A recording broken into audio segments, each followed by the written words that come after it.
So 6 o'clock, I'd like to call this meeting, call this meeting to order. We have a quorum present. You'd all please rise. Let's pray. Father God, thank you, Lord, for this day. Thank you, Lord, for the blessings that you give us. Pray, Lord, that we could use some rain. If you see fit, send it our way, Lord.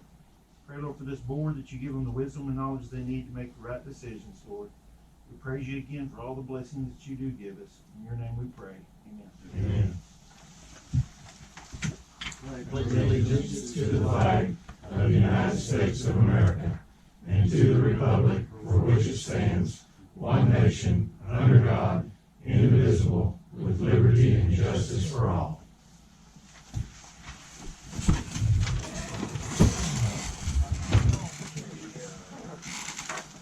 Go to the next item, engineers report. We have a handout for Higgs and Todd engineering report. Might look that over. Basically, our contract Ks at the Water Development Board being gone over and hopefully approved. As soon as it's approved, we'll go to bid on that project.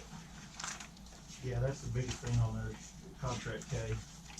Finally going to Water Development Board. I'll probably be down there about 6 months before we get approval. We hope just 6 months. But if they give us approval, then we can go up for bids on contract K. And that will finally start wrapping up that big 2012 project. Then we'll go into the 2019. Yep. Project. So then we'll immediately go into 2019. On the HDR report, I'll start off with the sheet pile wall project. SIG, which is Southern Infrastructure Group, is our contractor.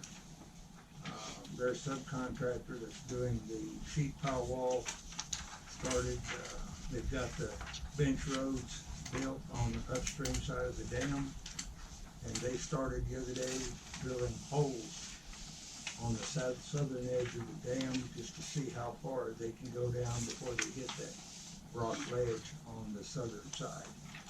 When the water's low like this and the trees aren't in full foliage, you can see that rock ledge there very easily. And they're just drilling those holes to get some measurements to see how they may have to cut some of those sheets off on the very far end to make them fit.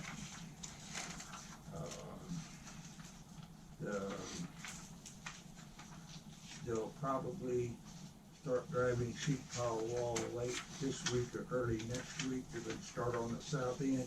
The center of the dam where we had that slip in 2018. We put in 230 foot of sheet pile wall then on the southern edge of it, and they'll go south to the south end of the dam. And hopefully by that time we get that done, they can come to the north end, kind of in the Morning Glory area, and go to the north end and finish that. When we're done with this project, we will have sheet pile wall all the way across the upstream side of the dam, which will save that upstream slope of the dam from slides. Kind of a timing issue. The area over the conduit for the Morning Glory and the raw water line conduit. The raw water line where the inlet tower is, it's offset to the Morning Glory by probably 50 foot or so, but that line underwater angles to that conduit of the Morning Glory and runs right next to that Morning Glory on the bottom edge of that Morning Glory. And we've come to an agreement that those sheets of sheet pile over those conduits will, in about 20 foot both sides of the conduit, will only be driven in the ground 15 feet instead of 30 feet, which they are 30-foot lengths. 15 feet of depth from the surface will leave right about 30 some feet above the top of that conduit that will not be driving that, they will have an observer in the conduit of the sheet of the morning glory, watching for anything to possibly go wrong, and have communication ability with the guy doing the actual driving of the sheet pile wall. We were gonna make them wait for the raw water pump station to come in and be assembled and put in service. But they're still waiting for those new raw water pumps. They only ordered them a year ago next month, and they're still not here. And also the stand for those pumps. They have all the rest of that done. The line is out in the lake, the electrical's in place. We're also still waiting for our on-the-ground transformer that will be there from Encore. That's been quite a task in itself, getting one ordered even. And the easement, or the easements developed for that. But anyway, we're gonna go ahead and allow them, if we can, hopefully not have to. I wanted to have that raw water pump station in service and proven before they drove that sheet pile all around that conduit. But it may or may not work. We might possibly pay a few days standby time on the sheet pile wall contractor to hold them up to where if we're that close on time. Purcell said to assemble those pumps and motors, float them out there, and stand for those pumps. They estimate about 3 days' time to do that all. And then basically they plug them in, if the transformer's here, and power them up and try them out. They'll, the other end of that water line, where it goes through the park, under the water on the north side of the park, and up through our emergency spillway, it's exposed in a trench on that end because it was never tied into our new water line we put in that channel when we did that channel excavation. So what they'll do, they'll leave that end open when they initially start those pumps and divert that water back to the lake, just to try to get the pumps out. So I want them to run them for a little while, check out the VFDs, all that stuff, to where we make sure everything's working and working correctly. And then when that's verified, they'll shut it down, and then they'll do the tie-in onto that new line. And at that time, because we can't have the current raw water pumps running and that tied in at the same time, because there's no shut-off valve there. And I don't want to put us one in there simply because it would only be used one time. It costs a lot of money. And hopefully that happens in the next 2 weeks. Purcell said if they get those pumps in and everything, they'd have their project done by the end of May. Everything up and running, house done, groundskeeping done, everything. So it's just dependent on pumps coming in and the transformer.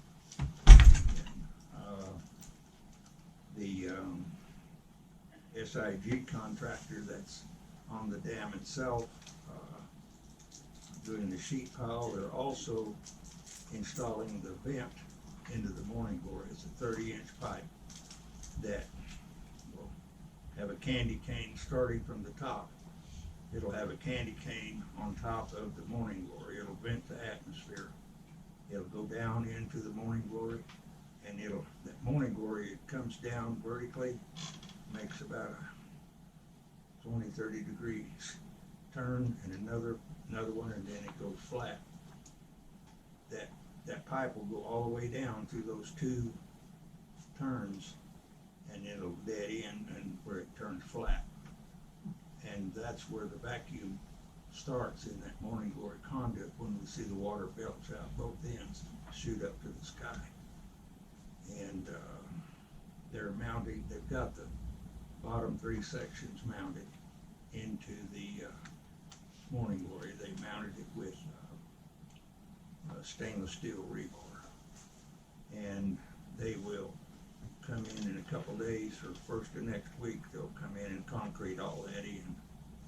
Where that, I'm not remembering what kind of steel that pipe is made out of, but they'll put concrete around all that, and they're going to do some minor, because all that potholing, that suction that is built up over the years has created, they call it a few potholes in the bottom of the conduit, and they'll repair all of that.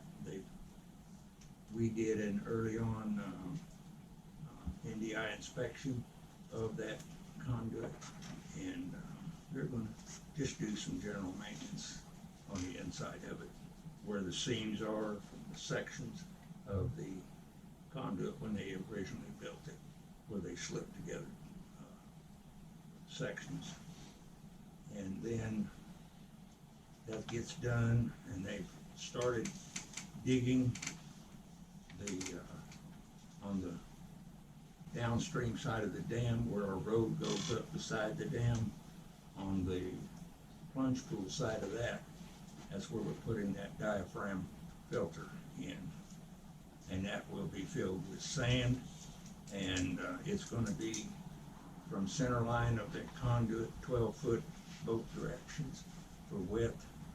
It's going to be about 8 foot wide, and it's going to go down 6 foot below the bottom of the Morning Glory conduit, and it'll completely encompass that conduit there.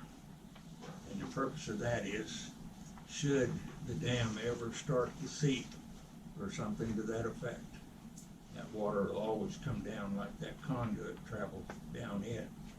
The water will be allowed to go through, but the dirt it collects or brings with it, the design is for that dirt to catch in that sand and just backfill itself over time, should that ever happen. But it's going to get us finally in compliance on that dam for TCEQ dam safety. Pretty interesting to watch all this go on. I invite all of you guys on the board to go down there and look at this firsthand. You're gonna show some video in a minute that shows some. Yeah. I got a bunch of pictures. Okay. Like 40 of them. All right. And then we're also, I look at my notes here. As of today, the district has not spent any of its lines of credit monies for either project, Purcell project nor the SIG project. And I say that to say that GLO, General Land Office, has been timely reimbursing on all pay requests so far, and which will save us interest and everything. We've been making our 1% match out of district funds going into every pay request, to where we don't have a lump sum at the end to pay. And when we're finished with this, both projects, that SIG's anticipating about probably roughly 90 to 120 days being done with their projects, weather permitting.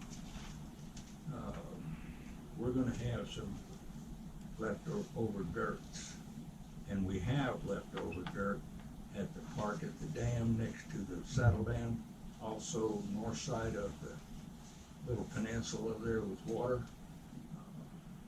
where they excavated that road, Farm Road 2461, they got dumped down there. And also there's going to be some spoils behind the dam that will need cleaned up. I would like to, then there's a good chance there'll be some leftover monies on this GLO grant. We won't know till we're done, but I'd like you guys to consider. I've got Cat White Cotton with Langford Community Management Services, checking to see how hard it would be to change order a small project like that into this big project to where we could use those monies to have all that dirt moved. I'd like to move it over. First thought is where we have our dirt spoils pile on the east side of 2461, on the south side of our new channel that we cut down there, and just add it to that pile down there. If we need it later, we can get to it. It's on our real estate. That'd be my opinion, the optimal place to put this. So far, if we leave it, it's gonna turn into an uncontrollable weed pile. All of them will, because you can't mow those dirt piles. And the way Chad and the lake keeper have the rest of the parks looking and stuff, that would allow them back the ability to keep that park groomed real nicely. You'd get that dirt out of our way, and it's also an obstruction to the boat traffic at the dam, because when they drop their boats, when we got enough water to use that boat ramp, park their pickups and boat trailers, because we've taken that area with dirt right now.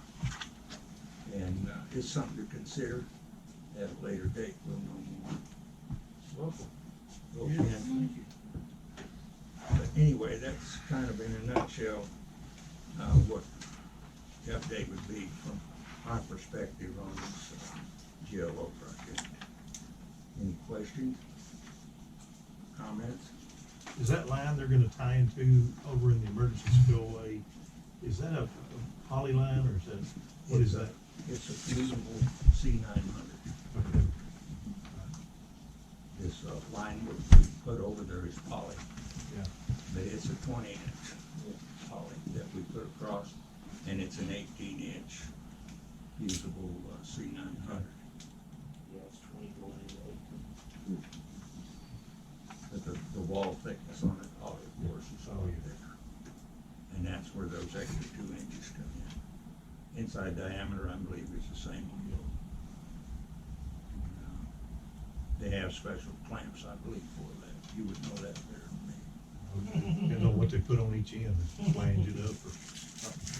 That poly line, while I'm thinking of it, that goes through that new channel we built, I mean, that C900 fusible is all concreted in.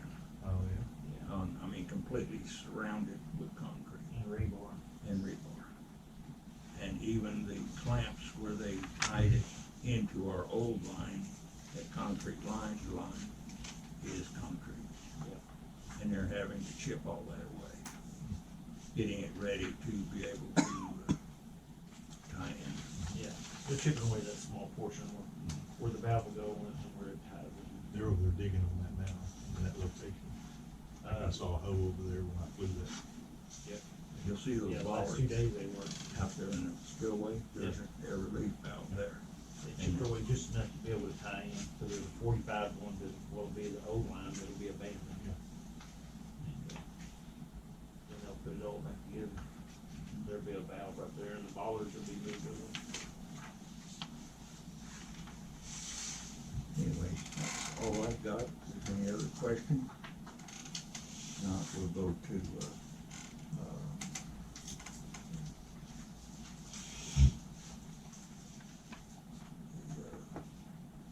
update from city representatives. Who'd like to start? Savannah?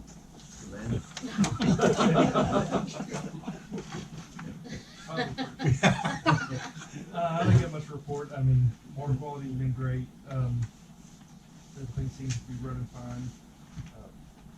Just need the lake to fill up. Appreciate everybody taking up time, the busy schedule to meet and talk everything through. And hopefully we're gonna get this squared away and come up with a resolution pretty quick. All right, Unless y'all got questions for me. I don't. Savannah, do you have anything? I don't have an update, sir. No. I was there the other night at your meeting, but would you mind telling the rest of the board on your, what the council decided on the, resolution, I guess you'd call it, for decision on the, was not a resolution, it was to discuss the, offer that Eastland had put on the table. That was tabled, and it will be at our next meeting. So there really wasn't a decision made other than it was tabled. Okay. All right, thank you. Yes, sir. We'll go to the next item, superintendent's report. Chad. First thing you find out in your handout is the water loss report. That was just given to, those numbers were inputted in Texas Water Development Board right before May 1st on the deadline. Our water loss for last year was 8.55%.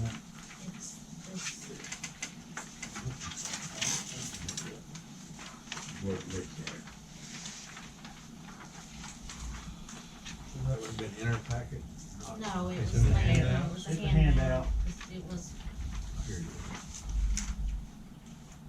Now, all this information is, operators gather information every day, but then our engineering firm is the one that put these numbers together and reports this to the Texas Water Development Board. So these were done by Dave Baker, our operations specialist with DHD. Like I said, for 2023 is 8.55% water loss. They said we're well in line with all of water treatment plants that are in our category of the membrane plant. They seem to be fine with all the numbers, and our water loss is not excessive. And we have, in fact, we have a 4-year average of 7.01%. The 8.55 is used for backwashes and things like that. Correct, yeah. In the treatment. Unavoidable. So we are well within line of everywhere we need to be on our water loss. And that's been reported, like I said, reported in Texas Water Development Board. Interject something in that, Chad. Sure. And that is, our plant is set up on a 95% recovery rate. In other words, those membrane trains backwash on average every 20 to 30 minutes when they're in service. And that backwash does mean backwash, and that water gets wasted, that gets backwashed. And then Chad also has the operators doing maintenance cleans and chemical cleans. You might tell them on the frequency of those, Chad, but that water is all wasted. That is on those cleans. Well, the backwash is considered, it's on the 95% ratio, like you said. Every 95% of the dirty water that goes through it, 5% is cleaned and backwash, so we'll have 5% loss in those. When we do maintenance cleans, 4 maintenance cleans a week on each train, which there's 3 trains in the membrane plant, and then we do 2 recovery cleans on each train, heated recovery cleans on each train every month, and that's required 12 times a year each month. So all the cleans to be able to keep the membranes clean and functional and in good repair. We get a weekly Yeah, we get a- KPI report. Yeah. I can't tell you the name of the company that owns it now. Zenon. No, Is we it Zenon or no, Veolia now, yeah. Veolia is the operations part of it. And it gives, I receive them like Chad does and the plant does. It gives a rundown on each train, the operation and, conditional report of each train weekly. And it's gone to where all the numbers are in the green now and consistently on there in the usually 92 or 3% percentile to 100%, which is phenomenal. Means we're receiving peak performance from our membrane plant. It is being able to take, extract everything it needs to extract and clean itself and being well maintained. So, like you said, it's in the 90th percentile all the way up to 100% on some things of its efficiency. So it's still state of the art and the best around, and we've got years to come with it. Anything else on that? No, thank you. We've signed up for the TWUA Regional School in Abilene this May. Me and Kim are signed up for the TWA Practical Math That's gonna be 12 hours towards our next licensing. We'll do that next month. Our operators continue to do continuing education. We attend the 2 hours training, TWA, once a month at the Waha restaurant in Eastland. Go look at the projector. You'll remember all the problems we had with the old Quincy air compressor, the piston type air compressor. And the board allowed me to switch over to the screw type, drive type air compressors. We finally got everybody in line. Our contractors, our electricians, and Atlas top code technician was out here, along with our staff, and we was able to finally get that resolved. And there is the removal of the old unit. There's the 2 new units sitting on pallets. These are actually independent units, but one is a lead and a lag, so one will run almost constantly, and then the other one will kick in if it need be. But the size plant we are, only one runs. Most of the time, we never have to have 2 unless there's an issue. So those got installed. They're doing in the drain lines right there. They're a lot more efficient, a lot more quieter, tons quieter than the piston type. You don't even really have to worry about hearing protection around that. The other ones would have been recommended. CFM of those and everything. We run them at 145 It's pressure. Cubic feet. I'd have to get that to you. I don't know. The plant requires a constant 82 PSI. We can't dip below that, so it's able to maintain that very efficiently.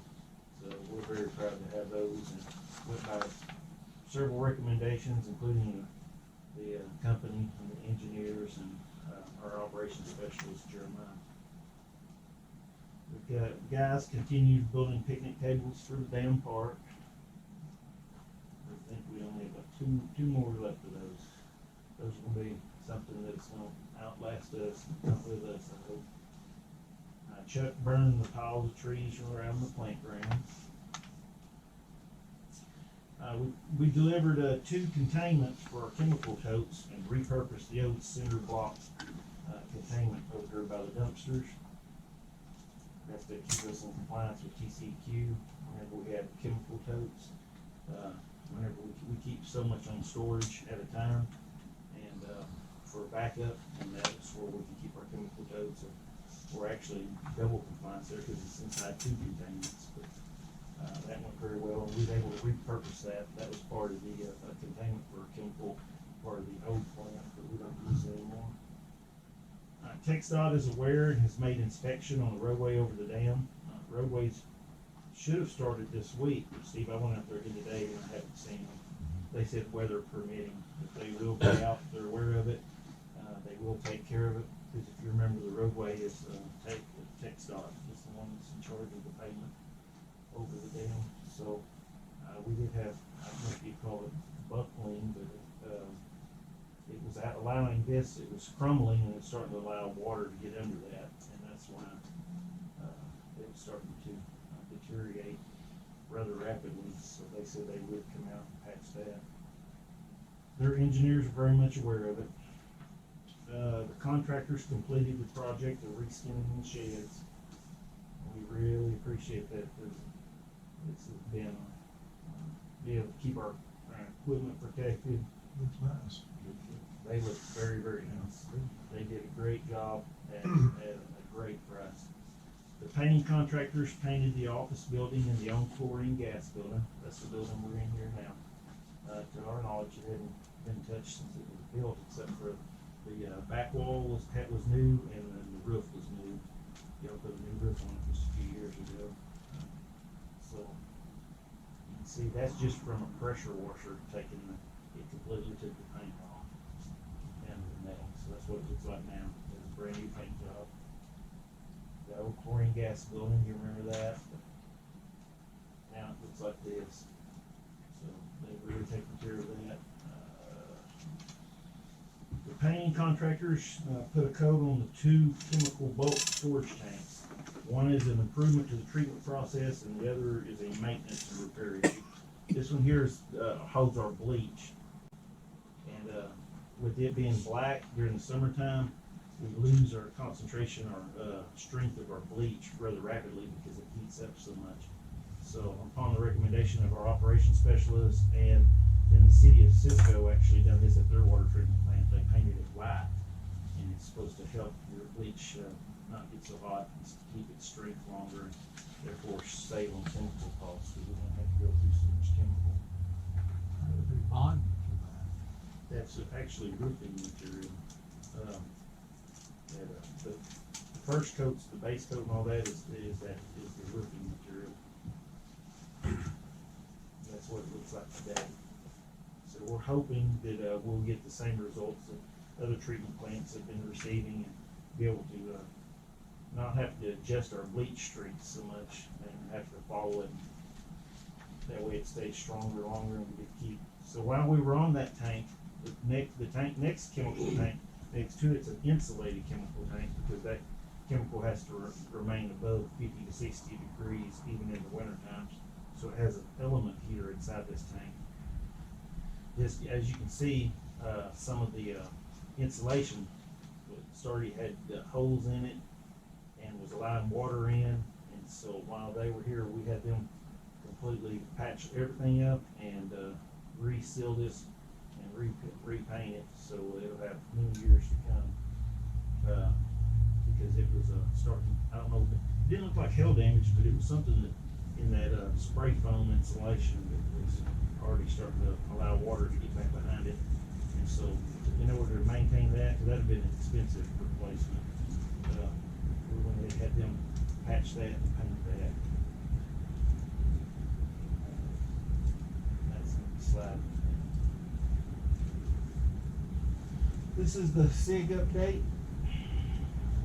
This was down here at the dam. This is where they put the temporary road in, because the other road over by the raw water pump station now has been completely removed while they put in that filter diaphragm. We've already had the crane out once. This is actually for them building, we talked about this in the last meeting. So I got a picture of it, where this is a pad to come out for the crane, the heavy crane, whenever they go put that pipe in the Morning Glory. So they built that out there, rocked it in. This is now rocked on the other side, where this is the main road that we have to go in and out of now. After the heavy rain, we did an inspection to see whether we had any issues after that rain. Yeah, they said at our construction meeting, we didn't have any issues. Yep. And they have started, I mean, I built this a week ago, because I thought our board meeting was last week, but I'll have another update next month. But we've already started on the sheet pile and stuff. In fact, they're already started drilling, and we'll be doing that tomorrow. Let's start hammering that down. That's the molds that hold the concrete, the rebar for the Morning Glory, the pipe.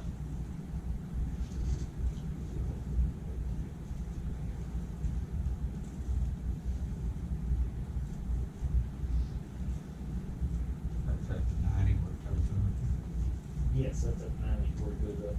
Carpenters are in there all the time. This is where they're drilling, putting in that stainless steel, like Steve said, to be able to connect the brackets that'll hold that on. And then it'll be that pipe will be encased with concrete and steel rebar.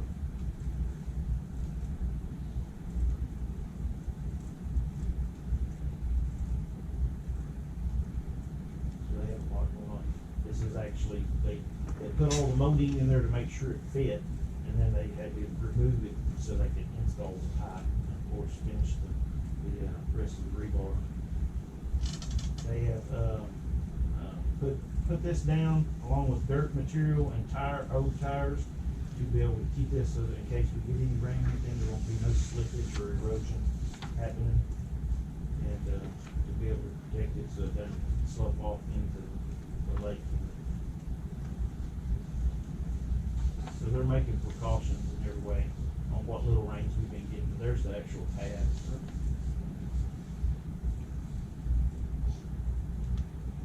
Where the crane sits. And like I said, I think I got a picture on here, we already had the crane out there once. If they did a dry run of seeing what pipe they have would fit. This is where the sheet pile wall is starting to be, delivered. These are in 30-foot, sections. They actually, latch into each other. Yeah. That's the staff water line that loops back behind the dam, and that had to be removed temporarily, while they do the diaphragm filter on the backside of the dam.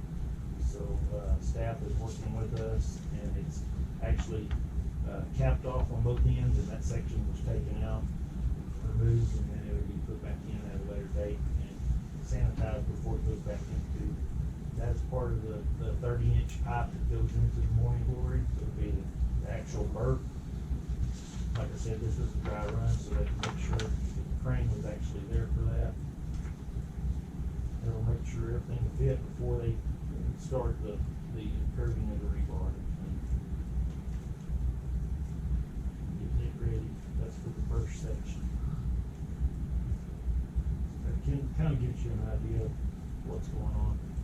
That rebar, then they'll put those wood moldings that they built, and they'll be able to pump the concrete into there. And that'll hold that thing in place, and then they have brackets that'll go on after that on the outside of it. But this is reinforced with the steel that goes into the walls. It's the expected reduction in flow with this restriction in there. Well, I don't know that answer. I don't know that. I don't know what to tell you, but I really should. They would see what happened like this. I think with the extra air in there though, it would compensate. That's what I was gonna say, it may offset because of the flow may increase because of the smoothness instead of the turbulence that's in there. Because the turbulence only happens whenever it's completely Caps off. down. So if we would reduce the flow till that point, then you know you would. We have a couple of drone footages of the area. Of course, that shows into the saddle dam and into the channel there. You can see back up there at the top, that's where that backhoe is. Yeah. Yeah, that's actually where it's. I wish my red corner would work on 2D. Yeah, that's where the tie-in will be. Yeah. This is some of the old spoilage and stuff that Steve's talking about that needs to be either smoothed out, relocated, and then once they move this back to the dam, there's tons of stuff here too. So the guys, whenever the lake's full, they can't pull into here and drop the trailers, stop the trucks and the trailers whenever they unload their boats. So we'd like to get all this parking back whenever this project's done. Unfortunately, whenever the first part of the dam was fixed, that was unusable and it's up there. These are drone footage courtesy of Pipkin Enterprises. LLC. Forget about it. Air pocket. Now,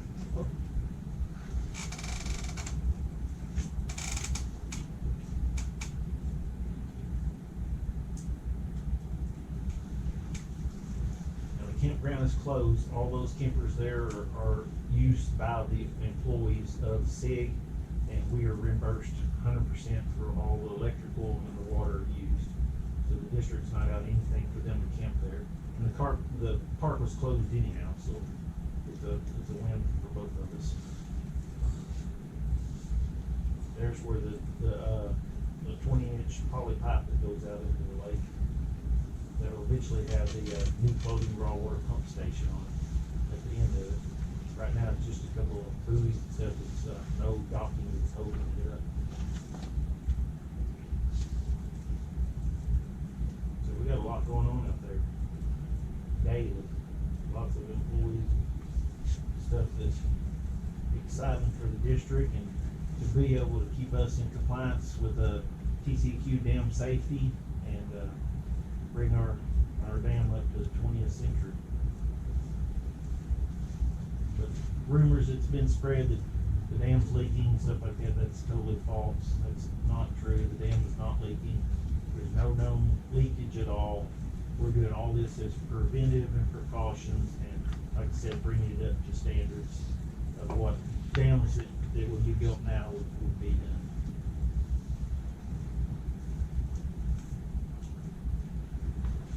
First, that 70 feet there in the middle, sheet pile wall, y'all did back, well, out of that 2018 slippage. So now we're gonna finish, this is the south portion, that'll all have sheet pile wall, hammered into the ground there, so that way to protect the integrity of the dam. So we will be able to finish with this project, the north end and the south end of the dam with sheet pile. Instead of just the center where the slippage was whenever we ran out of money, FEMA money on the first project. That's actually the instrument that will be drilling and hammering it in the ground.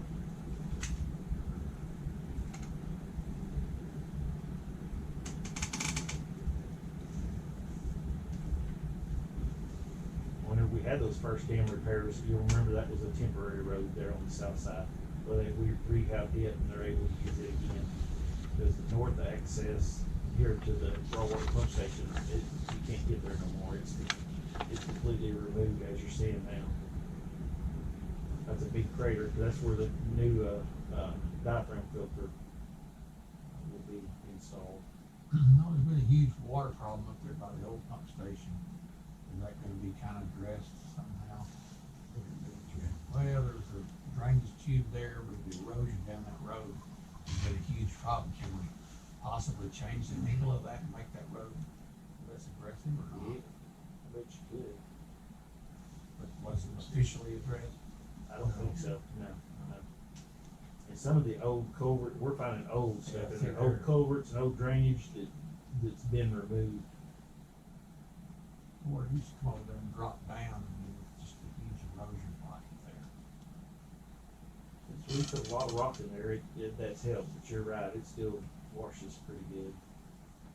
That's Sig's camp right there, where they have their office at, their construction trailer is right there. That's where their superintendents meet. This is where the drone operator forgot to hit stop. Oh, yeah. Return home.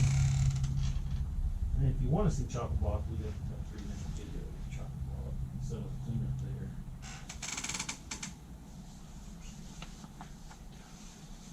I'm pretty proud of all the work that we've gotten accomplished, and Chuck's gotten accomplished over there. Got chocolate block looking really good. Like it's appreciated. That's for sure.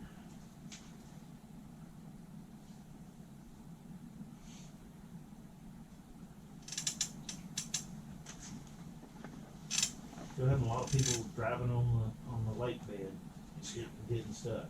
There's one right there. One was actually able to be pulled out. He got a buddy to pull him out. But, you know, we've towed several vehicles from there in the last year. They've gotten stuck and abandoned their vehicle. There's our fishing dock. Probably like Sad. A sand bass right there. It's sad to see.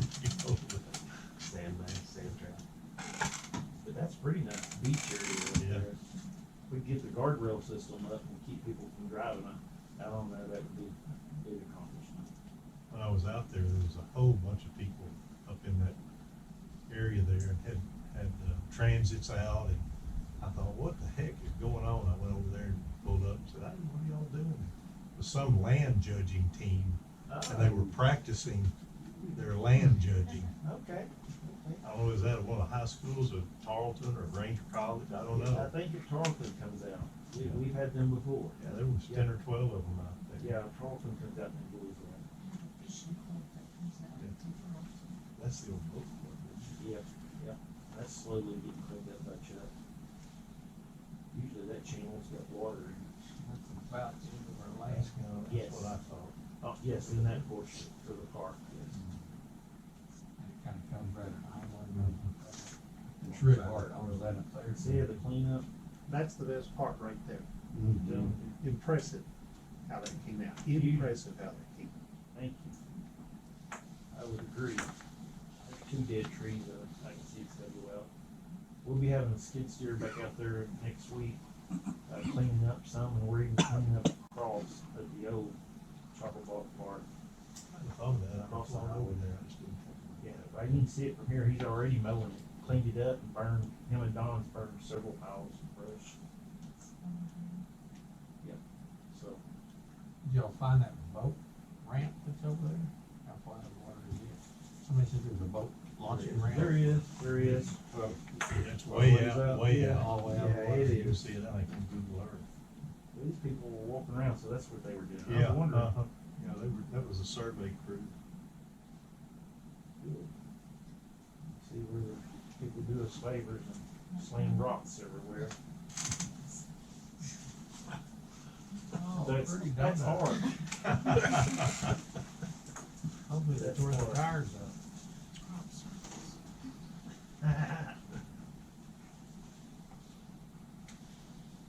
Alright, till we get to the next part, that's all I have. Oh, no, I do have water, drought contingency update. Of course, you know, the lake didn't catch much water. We didn't even gain probably a week's worth. You can see that we're at, 1364.35, 47% full. It still comes down. In fact, we're below what it was over a week ago, so we didn't earn too many days in that little bit of rain. And we caught less than 2 inches out here. We're just not, the ground is so dry that whatever's raining in our watershed, it's gonna take a lot to even reach here.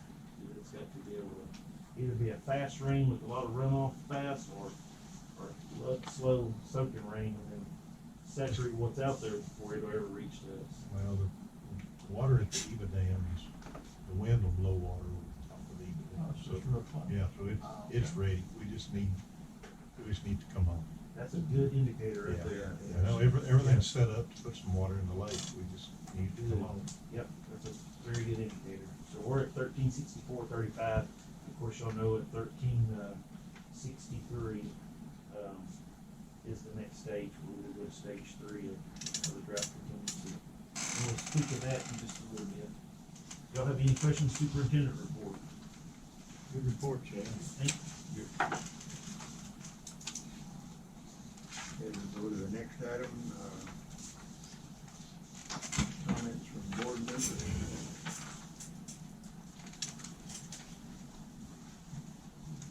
Things continue to look good.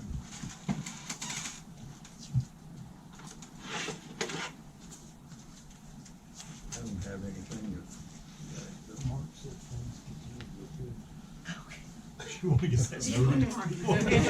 I'm sure that's in the minutes. There you go. I don't have anything, does anyone else?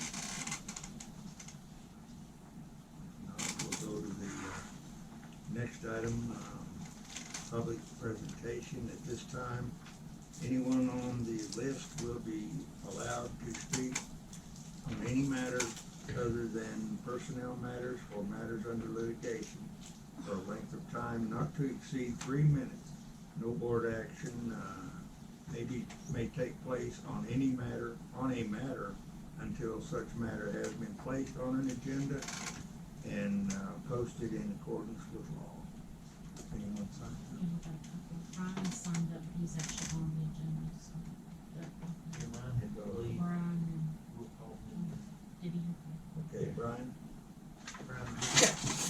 I have just a couple of questions. On the new pump station, how far out will the pontoons be? Is one question. Gallons per minute that will pump.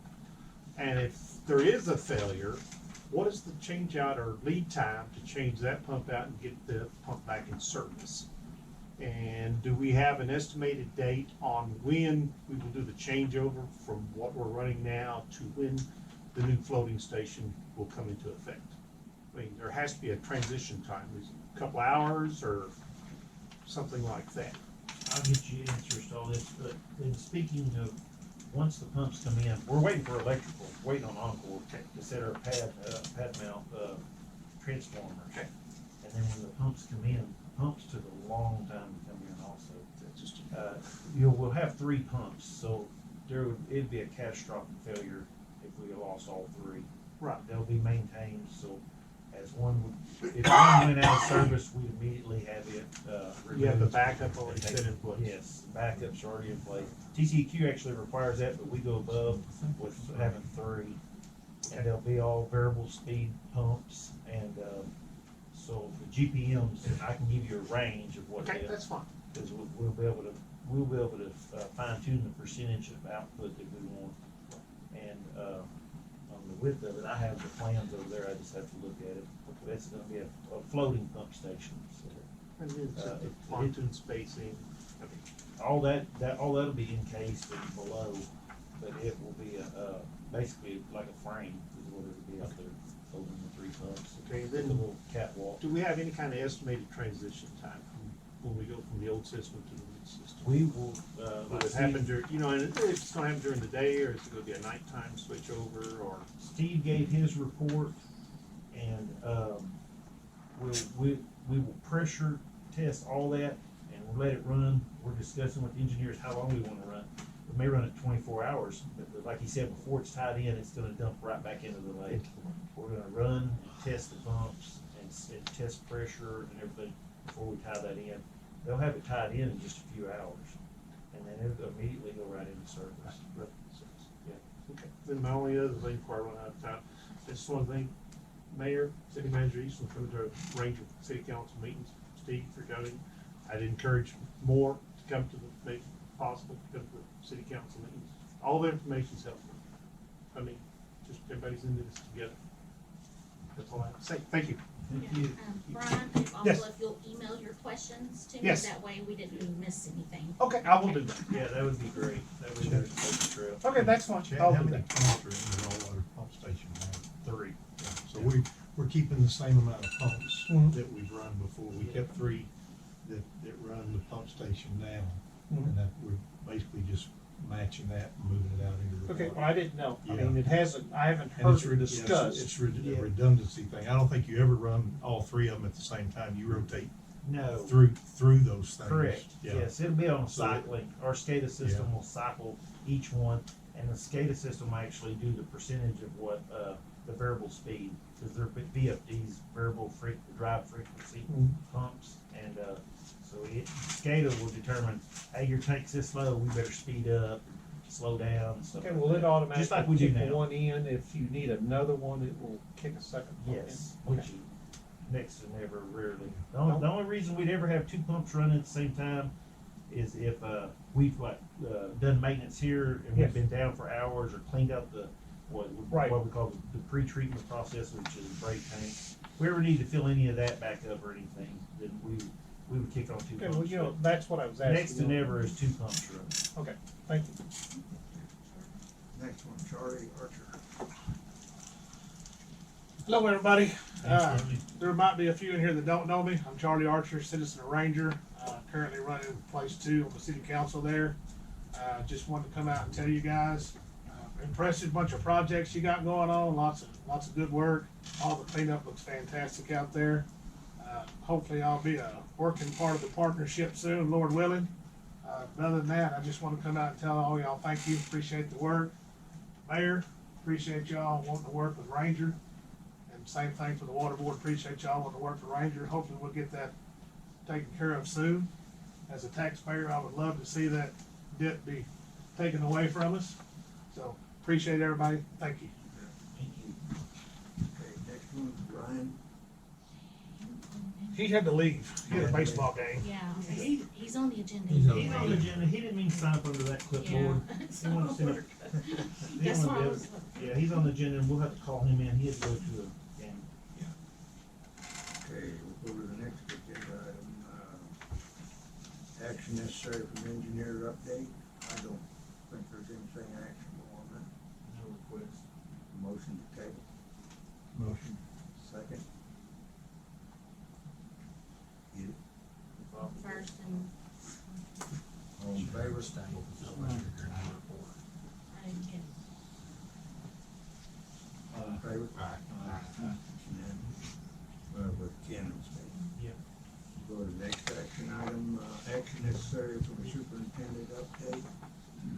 request. Motion to table. So moved. Second. Second. All in favor? Unanimous. Okay, number 3, discuss, consider the approval of monthly report, parks report. Don? I don't have anything good to say about the collections. Month of March was $10 total, and so far April is 16. But I'm excited about the way the parks look. Yeah. I think when we do get the lake full and people start cleaning out and going, Get the construction equipment out of the other. Yeah. The dam park being closed definitely contributes to that. And with the lake being low, we're not getting people jumping.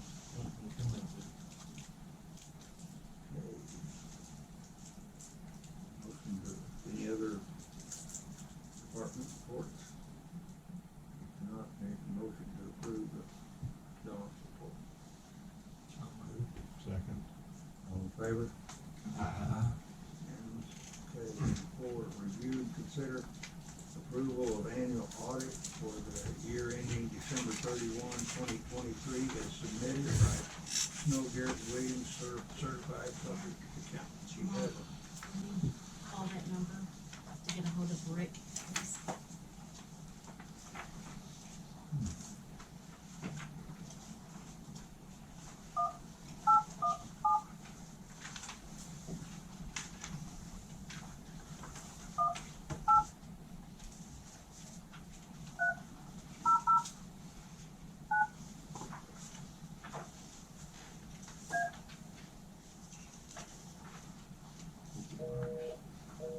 You don't hear that very often.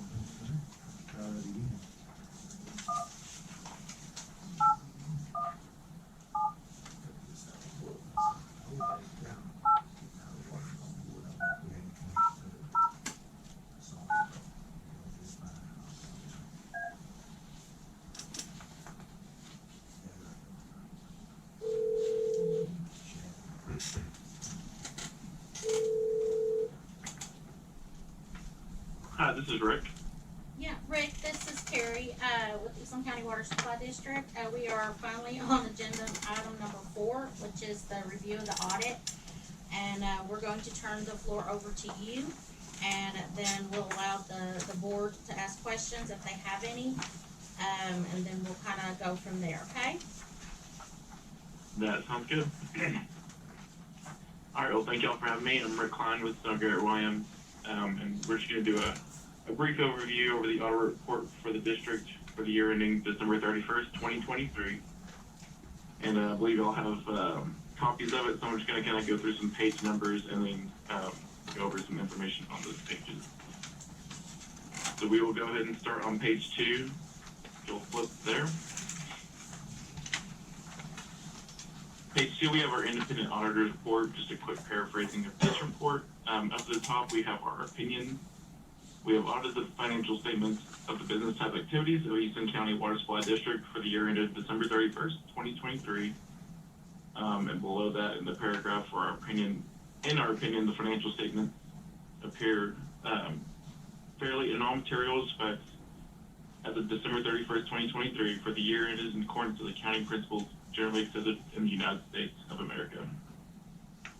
So this is what's known as a clean or an unmodified opinion, which is what you're wanting to look for, and it's the highest level of assurance that we can give as auditors.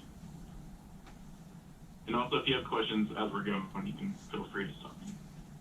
Well, we'll go ahead and jump to page 11.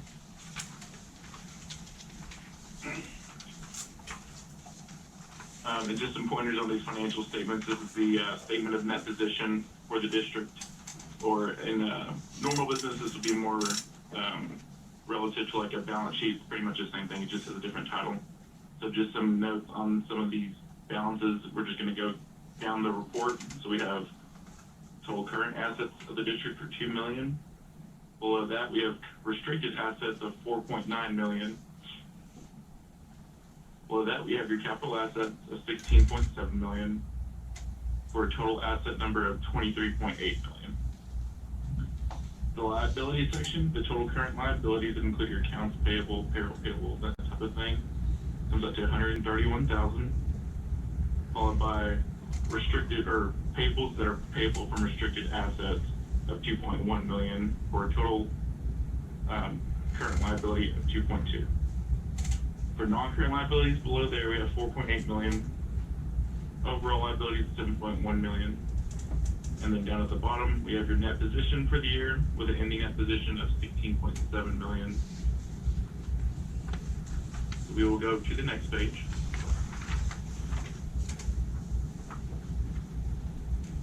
Here we have the statement of revenues, expenses, and change in net position, and this would be relative, like an income statement for a normal business, so kind of go through this.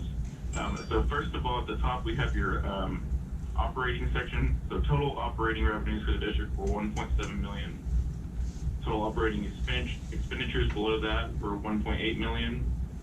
For a total change for the operating, showing the operating loss of 53,000.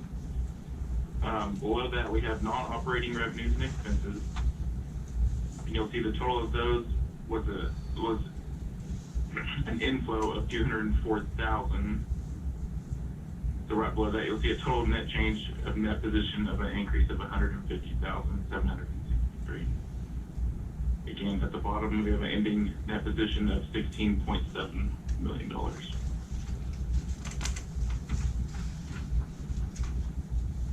And then from there, we're going to take a jump to page 36. Like I said, it is a pretty big jump in the report, but following that page is basically just the notes to the financial statements, which has a lot more detailed information on those higher level account lines. So it does have a lot of good information as far as details for those specific items in the report, if you want to look at that at your leisure. Page 36, we have our independent auditor report on internal control for financial reporting. We did not identify any deficiencies in internal control that we consider to be material weaknesses. So as far as any fines or anything like that, we did not have any notes on any of that kind of stuff in that nature. The last thing, there is a separate management letter that we issue every year, and that's going to be separate from your bound copy. It should be in the back of your little pamphlet that you have. And we just have a comment on there that we include every year for adjusting journal entries, just to recommend that the district review transactions throughout the year, and record entries as needed for receivables, revenues, liabilities, and those types of things. And of course, we're here for any questions regarding those types of entries when they are needed. And that wraps up my part of the report. So if there are any questions, feel free to ask.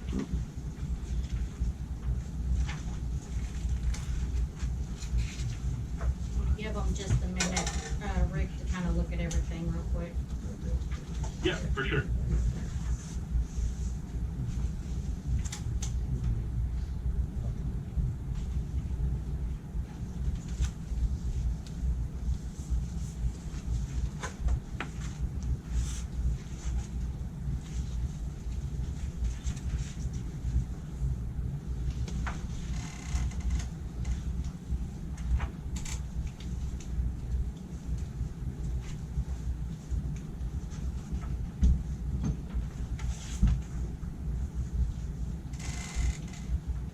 Is the 53,000 considered a small number to be operating as a loss, or is that within range of acceptability?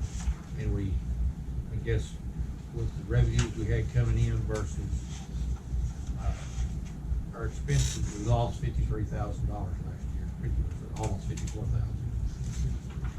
Right. So the operating loss showed at 54,000, and the operating stuff just includes, of course, it's going to have just what it takes to operate and the expenses that it takes to get those water out.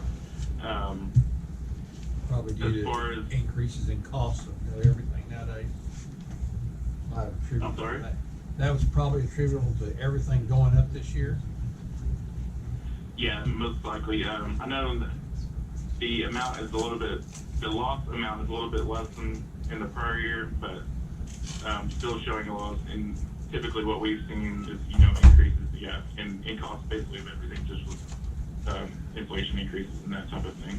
So it's not an alarming number, but it is an issue.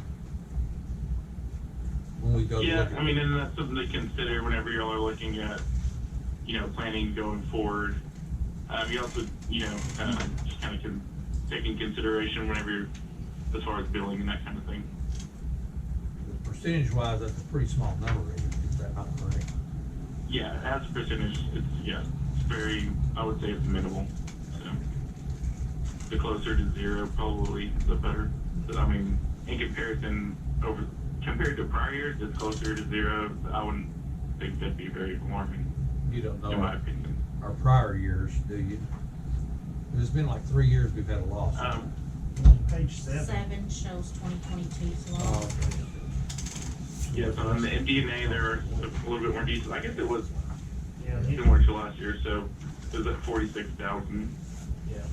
So, excuse me, I was wrong on that part, but I was thinking it was a little bit more last year. But that's pretty much in line with last year. NDA on page 7. Yeah. Yeah, the MD&A does have some good information for like comparative, as far as comparing from this year to last year, so that may be a little more useful also. I think what mainly got us was the chemical increase, price increases. That's for sure. They're very unpredictable and uncontractable now. Yeah.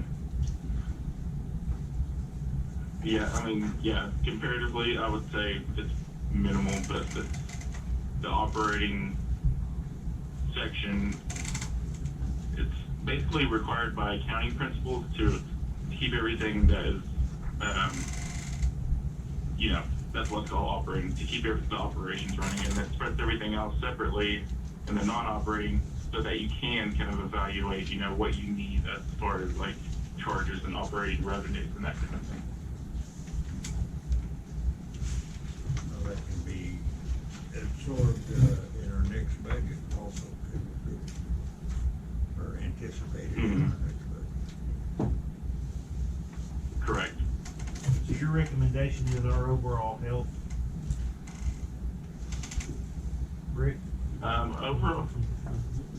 Overall health of the district, if I was looking at that, I mean, we can't give any kind of recommendations to the auditor because we are independent, but just as an evaluation topic, looking at like your net position, I would say that the district is healthy with an unrestricted net position. So if you look on page 11,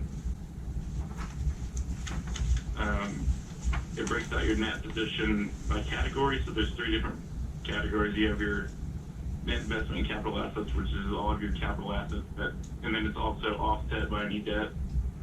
Then you have restricted for debt service, and then you have unrestricted, and that's at $2 million. So I would say, as far as that goes, that's a healthy fund balance for both sides, or a net position. I'm sorry. Yeah, your independent audit shows that as unrestricted, but we have in-house and other restrictions on that amount that will not reflect in this audit report. Right. Yeah. This is just showing unrestricted as government audit standards require us to report it. So, yeah, y'all may have it a little bit different on y'all's end, but this is based on our standards. That's just how it's required to be reported. Thank you. That's the clarity. There's subsections. I think I do remember talking with Kathy about that there were subsections that y'all had that wasn't necessarily unrestricted, but as far as the way it has to be reported here, shows that way. So, is there anything else? I know that Kathy and I had some email back and forth with Carrie in the middle of the chat about that restrictions that the district board had put on versus Water Development Board or USDA restricted funds. Anyway. Right. Yeah.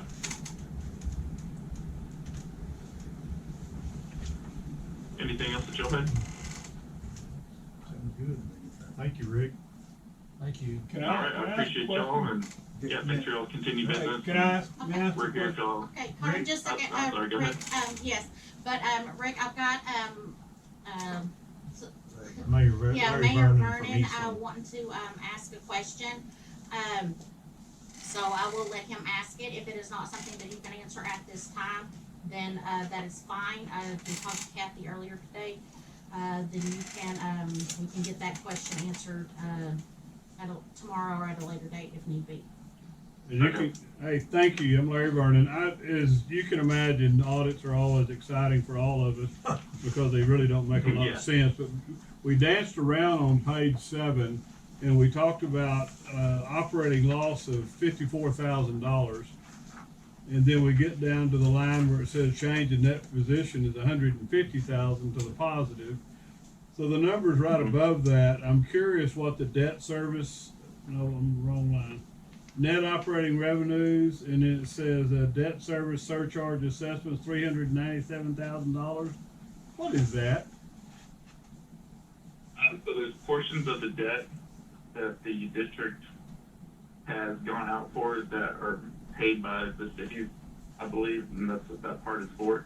So what you're not going to see on here is the debt payment, because the debt payments are a direct reduction of the liability on the balance sheet. So there's payments going out for debt service, and that's part of that portion, I guess, was agreed upon at an earlier time. But you'll see, like, down at the bottom, the interest on debt, the $235,000, that part gets reported as expense, but the actual payments aren't going to show up on the income statement. They're just going to show the decrease in the actual liability on the balance sheet portion of it.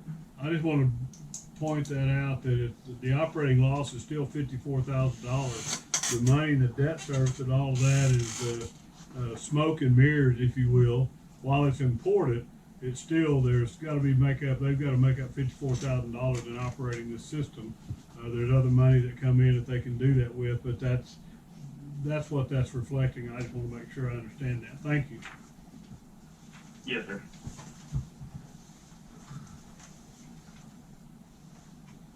Are there any other comments or questions?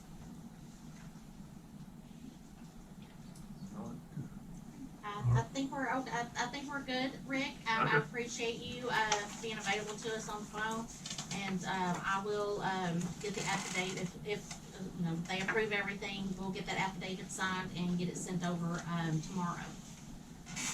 Okay, that sounds good. Again, thank y'all again, and y'all have a good night. Thank you. All right, bye.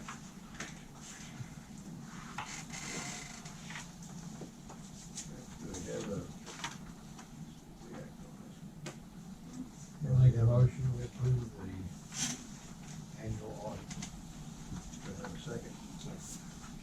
Motion been made and seconded to approve this audit. All in favor?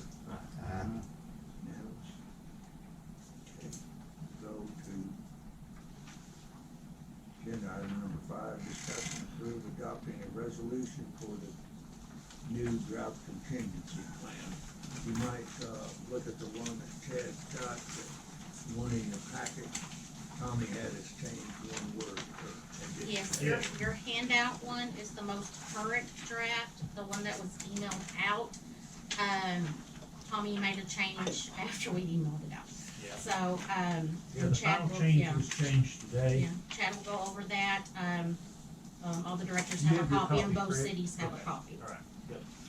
So, the only thing that's getting changed, on this, we sat down, we had a committee, Mark, represented Eastland, and, Chuck represented Ranger, and then we had both the mayors and both city managers and myself, and we sat down and discussed the drought contingency plan and how we could, alleviate some of the burden on the cities over the penalties.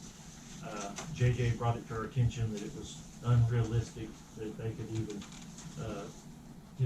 match that and make the, allocations each month. So we come up with some ideas, and Mark was there with us and stuff, and we'll start there with, section, 10 enforcement.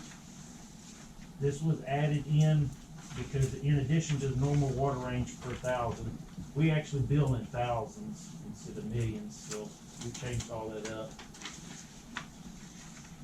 So it used to be, the old way on the one we're working on right now, and the red is the proposed change. So the old way that we're doing it right now is 1.5 times the normal rate, from 0 to 5%.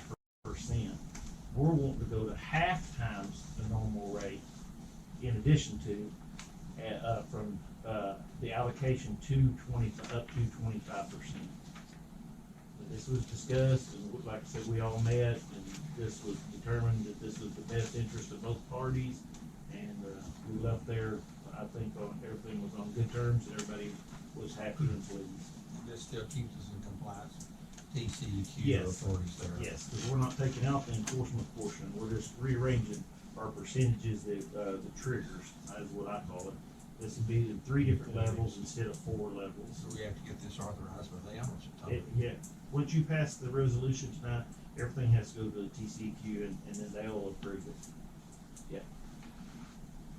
So those 3 things were changed. The triggers would be, of course, anything allocation up to 25% would be your normal rate, and then another half. And then from 25 to 35%, it would be 1 times the normal rate, and all this is all per thousand. We took out the middle one, and then the final one would be anything over 35% over allocation would be 2 times the normal rate. So that's in addition to, so you have your normal rate, which is at $4.37 now, and then that would be 2 times that. So you're looking at a total of 3 of the $4.37. To clarify this area a little bit, there was some discussion from Ranger on the variances and exemptions. This is actually 2 portions. The top part is a temporary variance, which either one of the cities back in January could have asked for whenever we had the big freeze and they used the excessive water amount and the high penalties that were triggered. So the first portion, we've now clarified it more where there's a variances and exemptions. Variances is a temporary variance would be something if they had a major water leak that happened 3 days or took up to a week to repair. And the president, they can actually do it in writing, and the president can grant a temporary variance on that. That was already in there. That was not changed at all. The wording on Part B there, it was misquoted to begin with, we believe, whenever this was drawn up before. The alternative methods cannot be implemented, which would achieve the same level of reduction. And then we go on into the second portion. Person requesting an exemption from the provisions of this plan shall file a petition in writing for a variance / exemption with the president or as he designated within 10 days after proration allocation has been invoked. So this is an exemption. This is way different than a temporary variance that would be on an emergency situation. An exemption could go on for either the duration of the plan or whatever the board sets, because they would be at the mercy of the board on asking for an exemption. And that 10 days proration allocation been invoked, that's on any trigger. So like if we're on stage 2 right now, the board votes to go into stage 3, they would have 10 days to ask for an exemption while on being invoked into stage 3. So we just wanted to clarify that there is a temporary variance and then there's exemptions from the cities. It would take a lot to satisfy everything under those terms to be under an exemption. So it would be, I wouldn't say impossible, but it would come in front of the board, it'd be the board's decision, but they'd have to have a really big reason why they would need to ask for an exemption from us for a longer duration. Now, the temporary variance was already in there. That's why I never read down to the 5-day deal, and that was brought to my attention. The temporary variance was already in there, that the president has authority to do that. It needs to stay in there, and that can happen at any time. So if the water tower blew off the top of the hill during a tornado or anything like that, they could come to us and ask for a variance. And so those things are still in play. Tommy wanted, the reason the last draft was actually completed today is because on the second portion, I took out the word variance and left exemption. Tommy, our attorney, wanted the word variance and exception in there, both to run side by side on each other. So I put that in there, and this is now then Tommy has reviewed it and Tommy has approved it, and he wanted the board to know that he's been approved. And I hope this is something that us as the cities discussed, and they're in agreement with, that this is something we can work with. Did both cities agree to this that day of that? Yes, yes. That's what I'm saying, when we left that day, everybody was in agreement. We come up with the numbers, and, I think this is something that we would both be able to work with. Chuck or Mark, y'all have anything on that day that y'all want just to say or anything? I think it'll help, you know, it'll make it a little bit easier on both cities. Agreed. You know, it'll give them on the enforcement portion, it gives them up to 25% on that allocation, you know, so, on the, half-time, so that will be, I would say during our discussion, the discussion from both cities was really good. I think so. The input was really good. I think that was a very productive Yeah, meeting, and it sure was, was. it was good, and everybody got to put everything out on the table, and it was talked about, and, yeah, I liked it, it was very productive, and I would enjoy doing that again sometime if the need arises. But we did have representatives from each side of the board. So if there's not any other questions, you know, Both cities good with this? get this. Yes, sir. Yes, sir, we appreciate it. I move we adopt this resolution. Motion's been made to adopt this resolution. Do I have a second? Second. All in favor? Unanimous. Thank you. Thank you. Number 7, discuss and approve applying drought contingency plan penalties to First Financial Bank loan. Now, this would be that loan, of course, with the FEMA. There's a handout that was put for you today, it looks like this.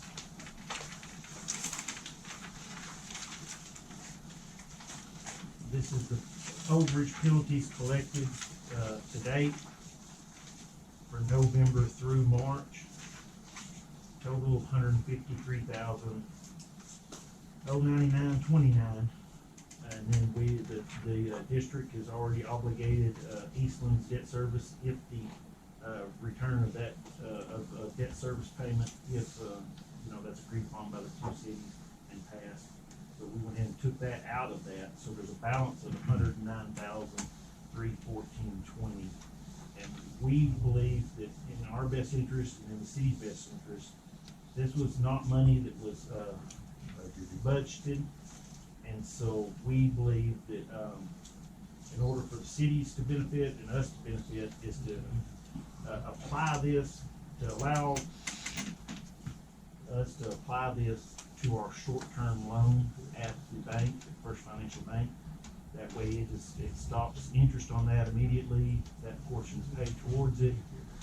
We've ran this past our auditors, it will not hurt our current budget.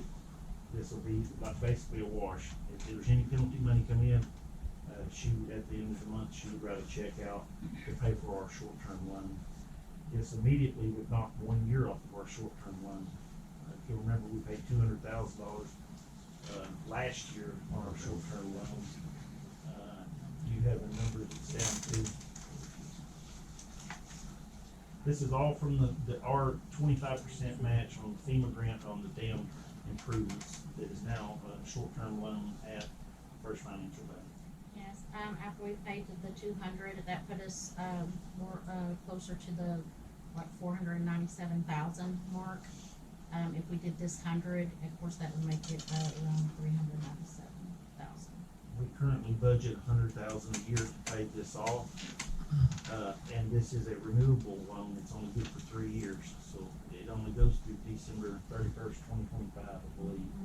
So it's something that will have to be renewed, at the end of next year, towards the end of, fiscal year of 2025. And, so anything we can pay on it, plus what our monthly payments is a win-win for the district and for our customers, 'cause we knock that interest off. And then that's less that we'll have to renew a loan on next year. So it's our recommendation, and it's past the auditors, that we are able to apply all penalties to the short-term loan. with the, y'all knowing that if anything happened, we come back to the board and that could be stopped. If for some reason these funds needed to be diverted elsewhere, we would come back to the board and request that. But at this time, it's funds that we believe would be in the best interest of not this interest off. Does that make sense? This will, like Chad said, this will end up the district using district, 300 and some thousand of district funds on that note. Yeah, and the faster we can pay this off, and then it'll come out of our operating budget. Like I said, we set aside $100,000 a year just to pay on this. And the faster we pay it off, the better for everybody. And it'll eventually help on the cost of water. Anybody have any questions or comments on this? I move we apply the drought penalties to that note. Have a second? Second. Motion been made and seconded, all in favor? Unanimous? Thank you, Jeff. Thank you. Okay, number 7, discuss and approve due date on city's water billing. Terry? Okay, all this is just formality stuff. At some point in time, it was, the board did approve, I mean, if you'll look, yeah, look in your packet, y'all did approve to formal manner, it needs to be a modification to the contract. Because just saying let's do it, it doesn't, you know, it has to be a modification to the contract. So I am asking the board, if they will, okay, to make that modification, to make the due date being the 20th official, and to also, Steve, do you have that? Maybe you need to. And also, because this is what we're looking at for those who have it, okay. We want to make it official that instead of on the 10th day of the month, which is what's in the contract, that would be the 20th day. We would also like to add, this one's not. Here's written. We would also like to add up here where you see such monthly bills shall be delivered to the city within 5 days after each end of each billing month. We would like to add a little bit of wording to that. There it is. Where's that at? Okay, it's that very first highlighted line right here, when you're first highlighted, Okay. right there. Oh, yeah. And we were wanting to add, okay, right there where it says delivered to the cities via email, and when it would say 5 business days. That way, and now of course I will still also mail y'all hard copy as always, but we just wanted, since, you know, more modern times, you get stuff by email typically, and that's how I send your bill to start with.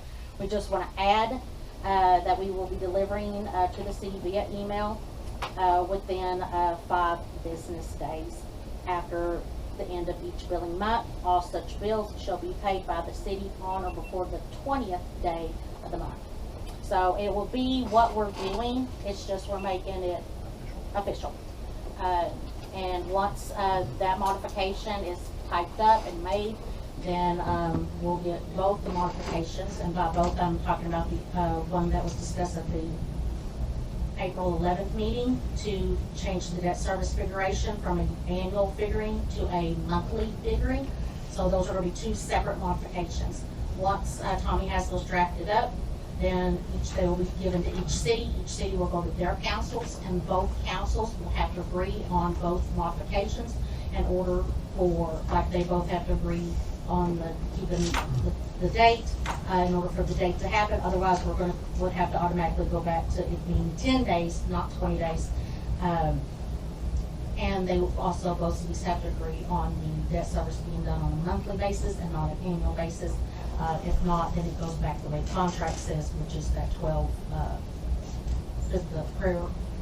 prior months, physical month, year, however that's worded.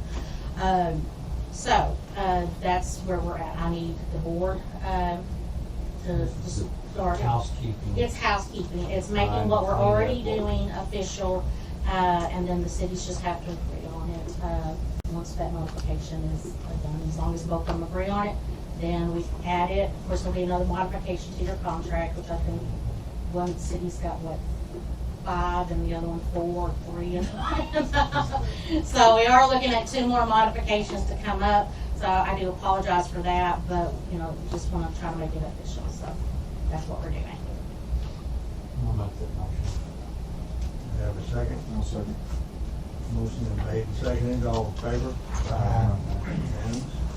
Thank you, get Tony right on there. I guess then we'll set it up for both cities, we'll get it on the agenda, hopefully they pass those. Yes, Okay, number 8. Thank you. Appreciate you. Thank you.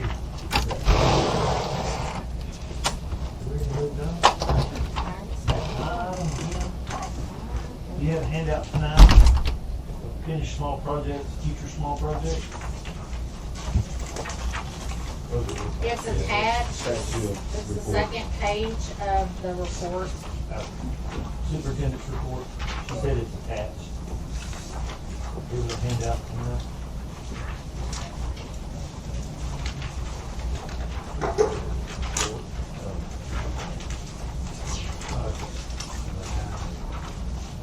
Y'all are getting tricky. Mine needs on the backside like that. I know, I thought I was gonna have too much. This is quite a lot tonight, really, yeah. Okay, so I wanna bring the board up to, know what's going on around here, of course, with my superintendent's report, but these are kind of some finished small projects, future small projects. You know, we skinned those metal sheds that I showed you, painting of the district offices, the chlorine gas building, chemical tanks. This lets y'all know about what it was costing and, what future would bring. At some point, we're gonna have to mow the backside of the dam. We're gonna have to remove and install a new boat launch walkway at the dam park. We're gonna paint the front exterior of the old plant. And then this one's gotta be done, the paint, patch, and repair of the concrete pre-treatment brake tank. That's the big one out here that we use that has the dome over it. That old Tank with the mission. is an old clarifier, and we gutted it and put a dome on it, and it's starting to show its age. It hadn't had a paint job and repairs on those cracks in a while. We are big into preventive maintenance. So this is just to be able to make sure that it stays in operations, and for us to get it patched. And it does not have any leaks at this time, but just to get it patched and keep it so we'll be able to use it for many years to come. So that's gonna be approximately, it's 262 square feet, so that's gonna be almost $5,000 in labor, let alone what the paint will cost and the concrete cost. So that's plus material. Oh yeah, that's why I just put labor up there. Install a concrete slab under the shed that's over here, because we park most time we park the tractor and the truck under, 4,200 from Cotus Concrete. Refurbish and repurpose an old storage shed. It was an old chlorine gas building at $1,257. That's the purchase of the metal. Then in the back out here behind the plant, we're gonna take down the drying beds and level the ground on our land application at the plant.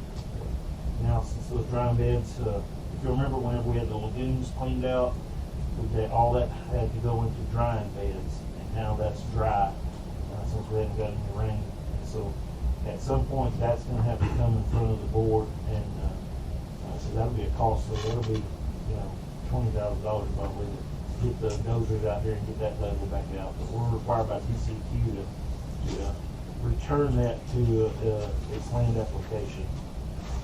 So, that's a future project that'll require a contractor and equipment rental of a dozer, probably a large excavator.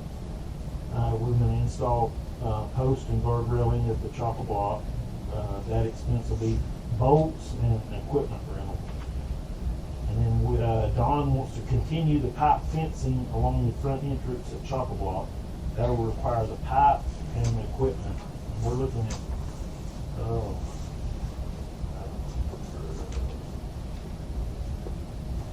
About over 1,000 feet of pipe, 2 3/8 pipe. And I don't know where to even start around here. The people that I used to get pipe from, Jesse Spear and stuff, can't even. I've tried to get pipe from them, and we can't get it anymore.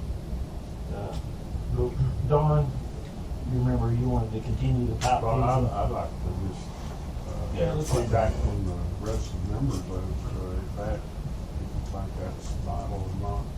My opinion on That it would was come out that of it's, parks fund, would it not? The money's in there yet. When the money's back in there. yeah. Yeah. You know, we have no way of securing that place. If you read it up short, and if we had that pipe extended all the way to the ends of our property, then we could put a chain across that entrance if we wanted to keep vehicles out at certain. Historically, have we ever closed that part? Well, true, but. And it may not be a major deal, Well, it looks like the fence, now that it's cleaned up, I did notice driving by that the entryway doesn't look, it's like short. It's approximately 750 feet. He's wanting to continue this on where it just goes down there all the way over here to that other boat launch. And then of course on the other end, all the way to that roadway. Yeah, now that it's cleaned. Yeah. Is that our roadway, or would that be? That's an easement, I think. It's I don't know, the survey's right there on the wall. I think we own the property and they have an easement or something. Cause their fence True, is hard. on the north side of it. Cause their fence is on the north side of it. So And that may not be priority right now, that's just something. yeah, we wanted to bring it to the board's attention and allow us. Future. And for sure, these are future projects and allow us. I think the guardrail to keep people from getting stuck out there and driving around out there is a That's high priority. It is. But we have all materials there except for the boats. Cause that's all cleaned up now, right? Yeah. I bet I've known people. There's the road right there, you're coming up on. Sure is. Well, now you're too far. That's it right there, right? You went so fast on that last one, I'm not sure. I didn't compute it. That's it right there. Who's operating the computer? See, look at that, keep showing up. Weirdo. Now turn around. There it is. Yeah. Oh, that's So gone it's now. our road, but Can you believe what that looks like? they have an easement. That's all gone now, cleaned up. Yeah. It's our road, but I believe they have an easement. But he, you know, it'll be the board's discretion. But we would, now since all that's gone, they don't keep anybody from driving off wherever they wanna go out there. But, in the future, we're always looking for the future, and we're looking for projects and a way to, protect our assets and protect the park. You know, eventually we need a pipe fence across there. That's something we'd have to try to find materials, we'd have to come back to the board. That's not any decision that I or the Parks Committee, would make. It would all come back to the board.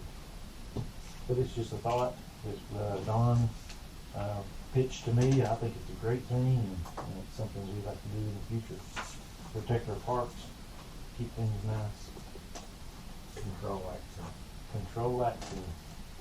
Well, like we found that chain where we could, if we had somebody in there that was, you know, we might be contained them until the law enforcement got there.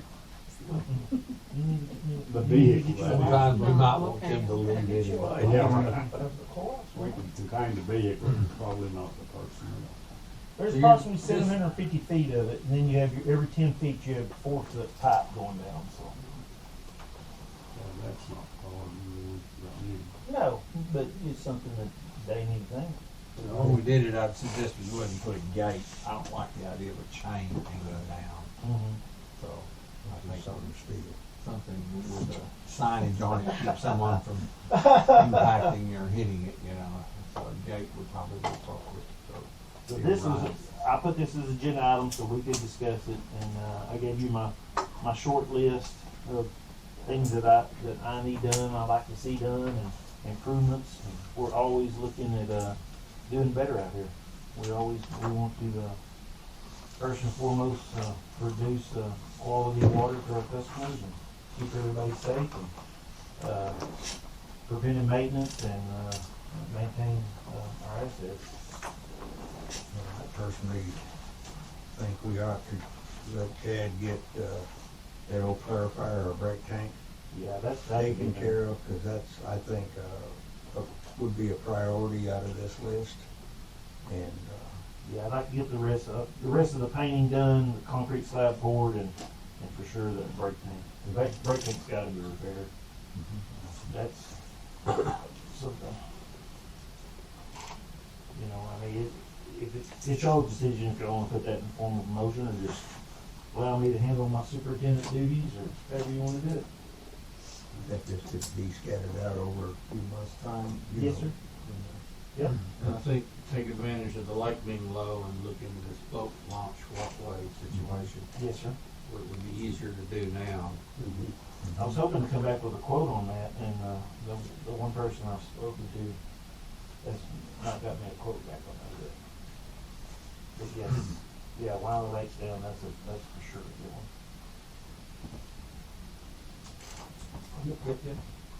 Got plenty clearance on the shed with the concrete, with the tractor. Yes. Because we're gonna dig it down a little bit. We're gonna take that gravel out of there, and then, there's a ramp going to the 6-foot roll-up door. They'll build a ramp going up to the 6-foot roll-up door. Right now, I didn't have one. Yeah. At this point, I guess just proceed with those priorities, or you all need a motion for this, do you? No, sir, I wasn't requesting. It's just on the agenda so we can discuss it back and forth and, it's brought to everybody's attention. But nobody, Fourth is most important. so nobody's in shock. Everything, as y'all know, with me and Steve have a, very good communication, daily communication. And, he's well aware of everything we do out here. As good, because he's on the board and y'all need to know, at least one representative all the time, to know what's going on.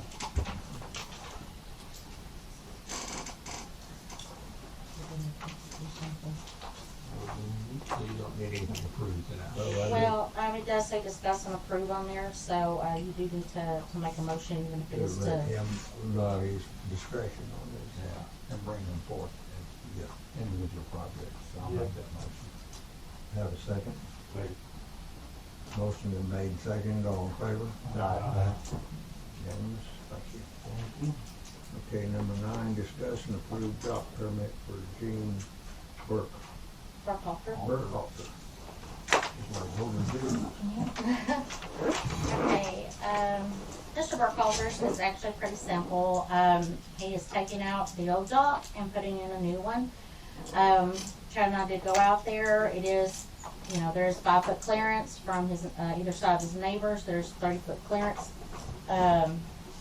for boats for passing and coming across. It's from what he's told me, it's, the dock dimensions are 24 by 21, 7, which is roughly pretty much what he's got. That's all he's changing. That's the dock. He didn't say anything about the walkway. It's staying the same. So he's just redoing his dock. It will be encased, yes, thank you. Yeah. So his styrofoam will be, upgraded also, so, there didn't seem to be any issues or anything, so like I said, it's just taking out an old one and putting in a new one. Yeah.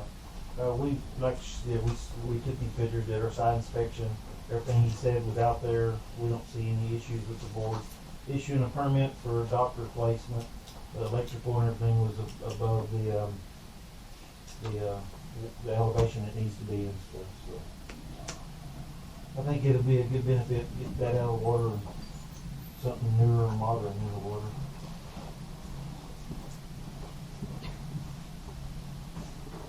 That's open to any discussion. I move you approve his permit.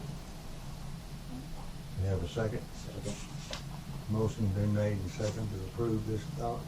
All in favor? Aye.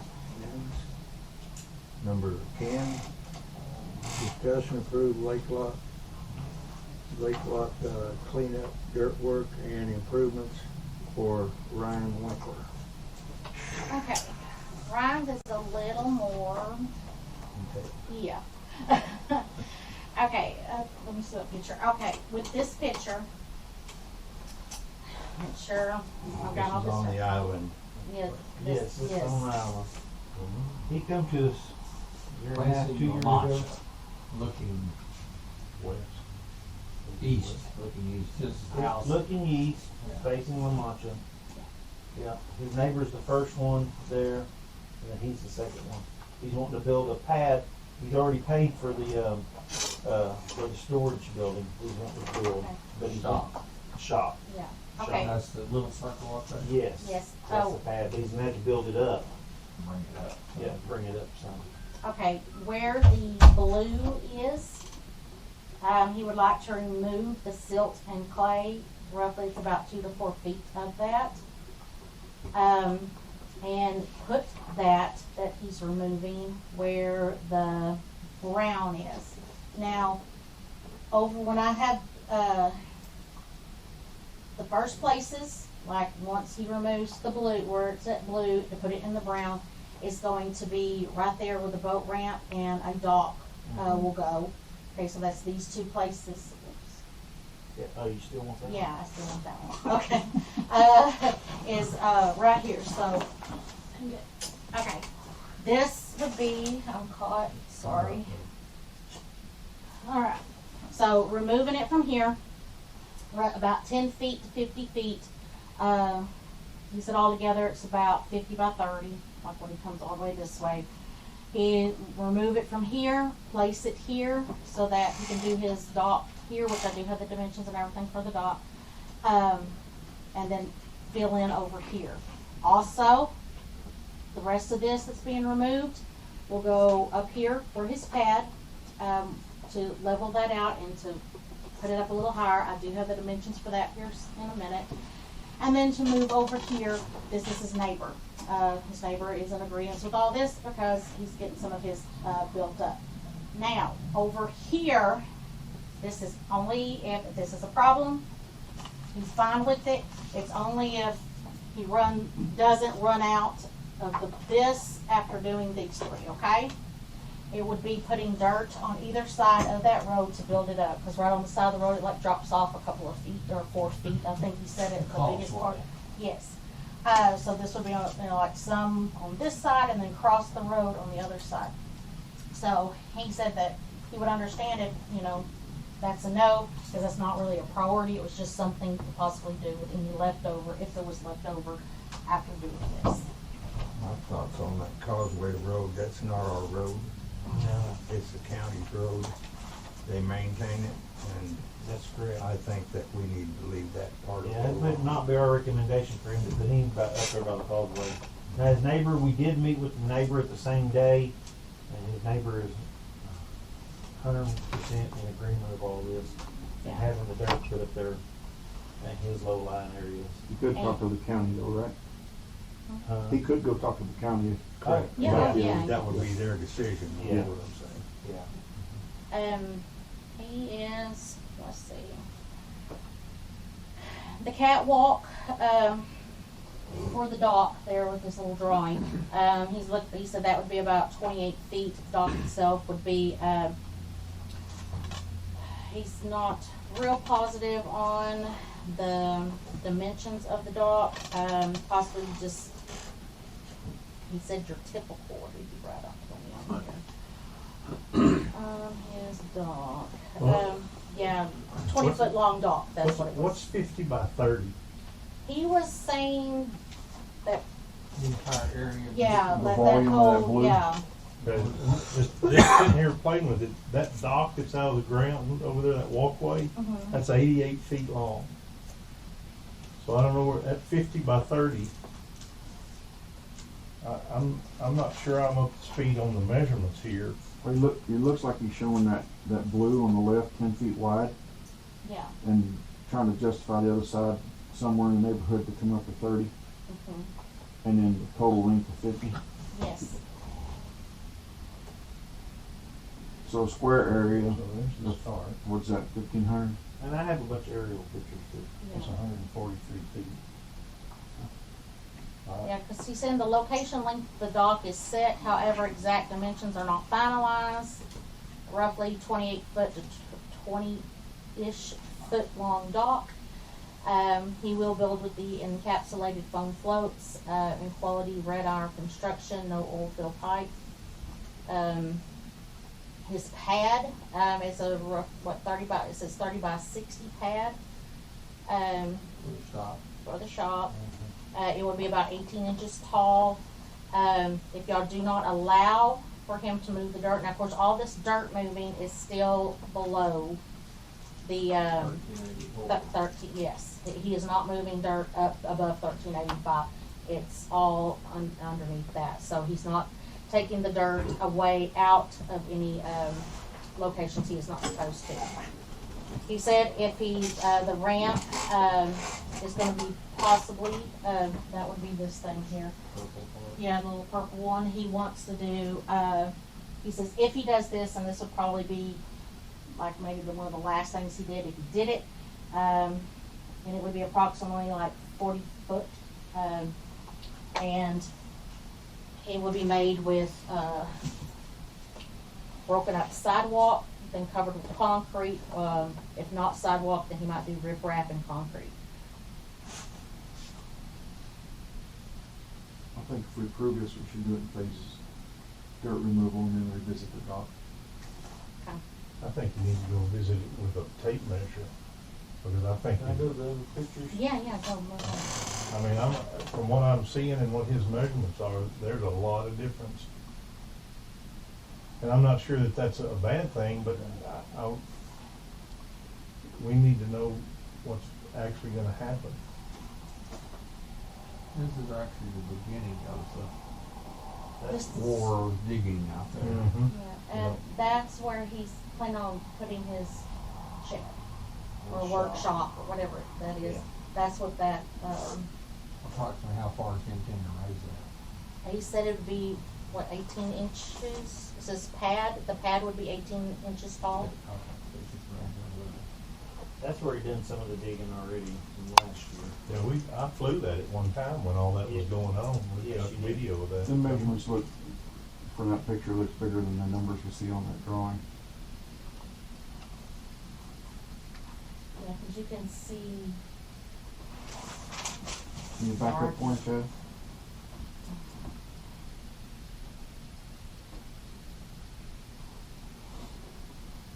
okay. Yeah, we have old drone footage somewhere. Mhm. Cause I think that little puddle right there is this green There it is. down here that you see Yeah. on this one. It is. So it's kinda like that U shape there. Because there's the, I guess that's the neighbor's dock, and, or is that his existing dock he was moving? That was in that picture. That one his, or is that the neighbor's? No, that's the neighbor. That one's the neighbor's. His Okay. is, 35 feet yeah, his has already got the pipe out there. Yeah, Actually, see it, right there. Pipe in the ground. Now you're already, Where the, this, you want to put the ramp right here and then build the shop right here. But where all this floods in his backyard and everything, that we want to take this out and put it up in here where their property floods here. I wouldn't see a problem moving the dirt around, I just think it's too larger a number. that's the whole thing. I just wanna know what we're getting into. Let's see, he's got proposal to move approximately 200 yards or 5,000 cubic feet from the lake bed in front of my property. I would also like to install a boat ramp and dock. Attached are Google Earth aerial images with the keys showing the areas I hope to improve. Most of this material is fine sandy silt, and I hope to recapture it on the banks and surrounding area. My neighbors need some dirt to level his lot as well. The boat ramp is also part of my plan, attached in Google Earth image as purple rectangle. The location and length of the dock is set, however, exact dimensions are not finalized. 28 feet with 20-ish feet long dock. I will build within the encapsulated foam floats and quality wear iron construction, no oil filled He did state, if y'all would not allow him to move the dirt up for his pad, if you would then in turn, allow him to bring dirt in, which I told him that might Well, not. let me ask you a question. What did we allow the Perkins house to do? That would be Gary Spradlin and the Perkins house that's building a new house. Zero point, they stayed under thirteen. They stayed under, yeah, they they changed pulled their, it. yeah. They built a I house. think they actually pulled the dirt from the hill and stayed above six. Correct. Yes, that's. Yeah, that's- So they're above 1385 because we wouldn't let them in the 1385. They couldn't bring dirt in. They Right. couldn't do anything. They didn't have dirt to get off their lot They- to move. Right. They would have had to run in. They were hauling it. So they just backed it up on the hill and Yeah. got above. That's correct. They were able to generate their own dirt. Here, he just wanted to shift it around. He's not bringing anything in. Yeah, he said that's all just silt.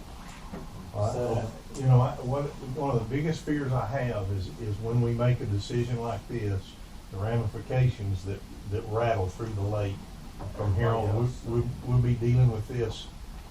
I mean, he says he's, on that picture, he's gonna put a 10-foot wide by 50-foot digging out there, and what he's got there is 60-foot wide by 200 feet that he's already dug. I think we need more details, but I do, yeah, you as need far to as be. moving it, I didn't have a problem moving it, but he tried to be here tonight. Yeah. He had to leave. I think we need, More specific. yeah, a lot more specific. He needs to go drive some stakes in the ground and you take a wheel out there and measure off exactly what he's doing. get rid of that metric tape maybe. There's a lot of overgrowth Yeah. too in there that he's wanting to clean out. And he owns both of those lots. Yes, that's his house, his lot, and then his neighbor. So he's gonna build his pad for his shop up with dirt out of the lake. Yes, what do you Because prefer to it's below do? 1384, you can't go get dirt. 1385. Yeah. Right. You can't go get dirt someplace else. Right. So dirt would have to come from there. Right. Right. The question I got is, are we supposed to let people dig? And that- Yeah, you absolutely can, as long as they don't move it above or below 1385. Yes, I think if we stay the same on everybody, we're good. As long as 1385 is the number. right. Yeah, That's, that's written in the rule book, Yeah, you can't bring 1385. it from below and bring it above the And 1385. vice versa. And evidently Check elevations. you can't dam it up. Yeah, we did some elevation shots up there, just below 1385, even up there almost to the road. Yeah, almost everything there is, Yeah, we went out there and did our site visit. I'm not asking either way, if you go pass or not, I mean, it's, Well, yeah, we most don't wanna of open it, it yeah. too big a can. Most of That's the his biggest deal. elevation is around that 1380 mark. yeah, 1380. So it'd be the board's discretion to put that in 3 different projects, with each project having, inspections, or whatever y'all wanna do. We're at the mercy of the board. He's applied for a permit, and he would like to have been here tonight. He was gonna be available to, even by telephone at 7:30, but we didn't make it in that time frame. Well, even though he can move the dirt, I'd like for him to be a bit more accurate, because if we allow him 10 feet and he goes 30, yes, he can still move the dirt, but we agreed to 10. Yeah, it needs to be in writing. Yeah. Who's in writing, on our portion or his portion? His portion. His portion. I know in conversations with him, private conversations with him, Yeah. it was just all over the place. I know he's kinda scrambling, he's already paid his deposit on that shop, and he's scrambling now because he didn't know he couldn't build his pad up, because his house is built right, his house is a little bit lower elevation than where his shop's gonna go on. He did not, he was unaware that he was gonna have to, get a permit to be approved to bring in, Well, that build a sounds pad like below why don't we- 1385. Why don't we approve the shop? Okay, Why don't we get the dirt down there? okay. We'll get that, get more accurate on the other. Would like him to go back to the board next month? with the rest of the project. Okay. So he's allowed to let's get this correct. So he's allowed to extract from the lake bed up to that as long as he stays below 1385, build his pad. That'd be the first portion, then he'll need to come back to the board. Okay. And more accurate. Accurate. Okay. That's fair, we can go with that. That a motion? Yes, Yep. Second. Have a second. All in favor? somehow it bothers me that I own something, I pay property tax on it, somebody else doesn't. Well, that was kinda his attitude too, yeah. But we have to not, again, get along with neighbors, it sounds like he has done due diligence, like. Yes, I mean, Yeah, this- on one side for sure, the other side, no offense. We'll go to number 11, discussion approved disposal of district surplus. It's the board's discretion with the old Quincy, air compressor, now it is surplus equipment for the district. What the board's direction on, what to do with this. We wanna put it on gov deals, and put it up for auction, does there a reserve need to be met, what is the, we no longer need it and don't foresee ever needing it back out here at the district, So so. it is functional and works, Absolutely, yes, it's 3 phase. yes, 480. What do replacements cost us? Right at $10,000 for both units. Both. Yeah, a little over $10,000 for both units and about $3,000 for installation. 1,500, 2,000? This thing's only 4 years in operation, but you notice one's blue and one's black because the black one's a replacement because it threw a piston and went out the side. So it was replaced. Those are nice, electrical motors on there, 10 horsepower each. That's a nice unit. Got a large tank.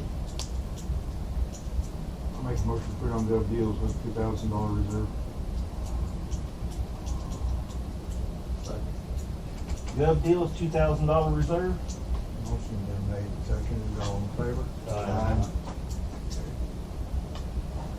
Agenda item number 12, discussion approved monthly financial reports. Okay, y'all, we do not have March, yeah, what month am I in? Okay, y'all have Donnie Cates, what we're talking about. yes, Donnie Cates.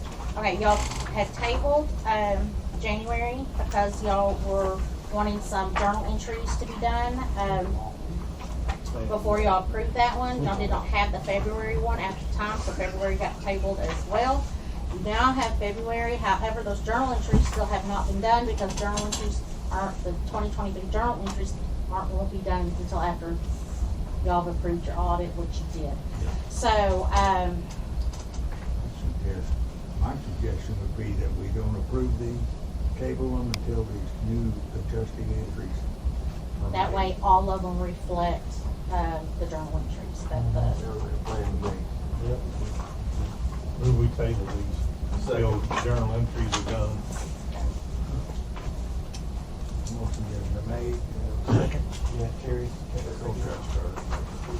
All in favor?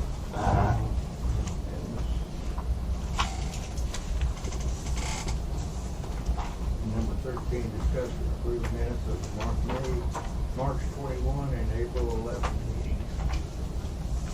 Okay, good.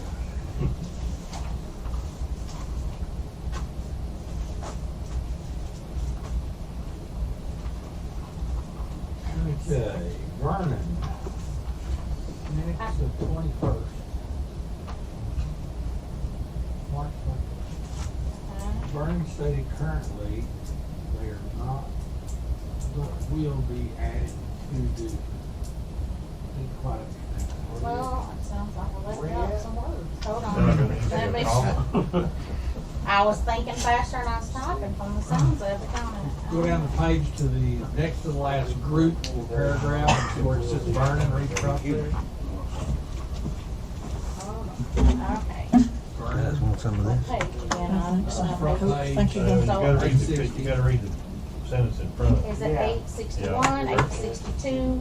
Steve asked if the cities pass down penalties to their wholesale customers, and Mayor Vernon stated currently they are not, but will be adding to do so during the DCP renewal time. Sounds correct to me. Yeah, Yeah. read it all together. I was gonna say, surely I didn't This just. is just a week, I read all this over a week ago. But then again, I Alone, don't it doesn't know. make sense, but with the There's a comma sentence, in there, Ken. yeah, it does need a comma in there. That's what it was. Oh, good grief. I'm telling you right now. I'm hitting control again. Yeah, there went my thought. With that huge, egregious change. Well, I didn't even find what page you're talking about. First page on this, page 860. I don't know that I have the page. First, I got it all Give it to underlined. me. You got it all underlined. Okay, thank you. So I need to, add a comma. My Christmas card. Comma. So it states currently they are not, but will be. Okay, comma after but, before but. Yeah, full but. The but should be. Comma before but. Alright, got it.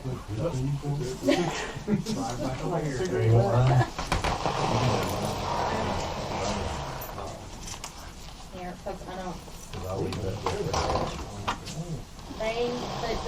it doesn't copy drive.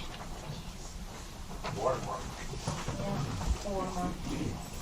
Okay, so that's for the March 21st. The other one's okay. The other one's perfect. It's getting a little warm in here. So we have a motion. Yes, Like that. he did made it with the change. We have a second. Also, All in favor? Aye. Number 13, or 14. Discuss and approve accounts payable plus the add-on. Okay, hold on just a second, let me kinda get all my paper together here. Your sheet that was in your packet that has the list of, accounts payable from March 22nd to April 10th, disregard that one. There's a correction that was made, if you got one now, that was in your handout, and I have highlighted it, so you know what the the changes were. On healthcare services, and, the row 1, on, is 6194.42. The over on other, where it should be 6194.42, and it's the one that's in your packet says 12,000, it should not be 12,000, it should be 6194.42. Right underneath that with K&K Electric, the breakdown is correct of repairs and maintenance at 1620, and other, which is repairs and maintenance out of the lake account, which is 3846. The correction that I needed to make was I didn't add the two together for the first line, which the first line should have been 5466. So, the one in your packet, throw it away, disregard it. The one handed out and highlighted with those corrections, this is the one you need to go by. And you do have two of these, one for the 22nd to the 10th, and then you have your other one Yep. from the 10th to the 25th. You'll see Greer's on there for the safety boots.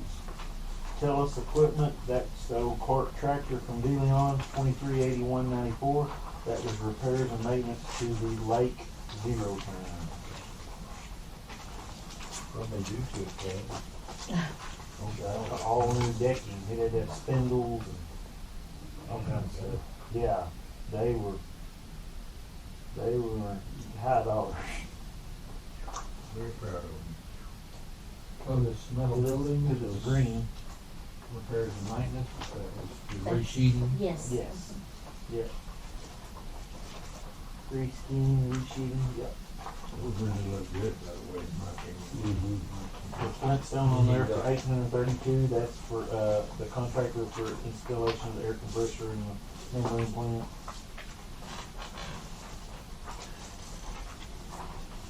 The barkey metals on That'll be the reskinning of the shed, that little shed that we're repurposing.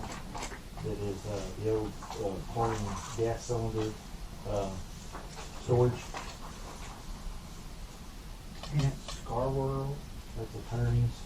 for a PUC rate challenge and public information request. Those are legal fees. 236250. Pitts Family Painting, that's painting on a building. Yes. Yep. I'll make a motion to pay the bill. Have a second? Second. All in favor? Aye. Is that Bobby that's second? Yes. Yeah, thank you. Number 15, discussion approved secretary's reimbursement. of monthly expenses. I move we pay Kerry. Second. All in favor? Aye. No executive session. Move motion to table the executive session. Also move. All in favor? Aye. I didn't need a second. Who seconded?